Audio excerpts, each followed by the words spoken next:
back today, but it's not happening. Charlie Neff is out. Charlie Cotton is out. But Serenity's here. I'm here. Serenity's one of our news desk newsmakers. So she has all the inside tea, inside sources. She be knowing stuff. All right, we got some really exciting stories for you guys today. Lizzo has finally spoken out about the sexual harassment lawsuit. Lizzo did an interview with Keke Palmer, said she was blindsided by the whole ordeal. Tell you more. Wendy Williams, surprise, made a rare public appearance at her son Kevin Hunter Jr.'s graduation in Florida. A lot of people were shocked to see her. She looked good too. She does look good. We'll tell you all about it. And oh my God, Katy Perry and Orlando Bloom went to the Usher concert. And if you know anything about the Usher concerts, you know they are like sexual. Usher has his little bowl of cherries that he passes around. Well, Katy Perry and Orlando Bloom got hot, steamy at the Usher concert. It's good. Stick around to the end. But first, y'all, Lizzo, she sat down with Keke Palmer for Keke Palmer's Baby. This is Keke Palmer's podcast. And Lizzo opened up about those sexual harassment claims. You guys remember in August 2023, a number of Lizzo's former dancers filed this lawsuit against her alleging sexual and racial harassment, which is kind of interesting. Crazy. The claims were that Lizzo exposed them to like inappropriate materials. There were claims that when they were on trips, particularly in Amsterdam, Lizzo made them go and watch these very sexually charged shows.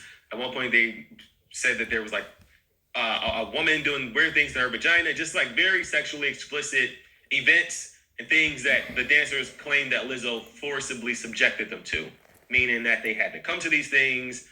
There was also accusations of fat shaming and body shaming.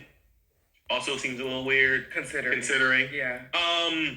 Lizzo has now spoken out for the first time, and here's what she said. I was completely surprised. Really?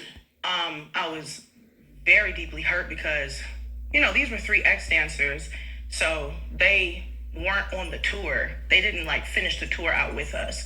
But even regardless of that, these were people that I gave opportunities to. These were people that I liked them and appreciated them as dancers, respected them as dancers.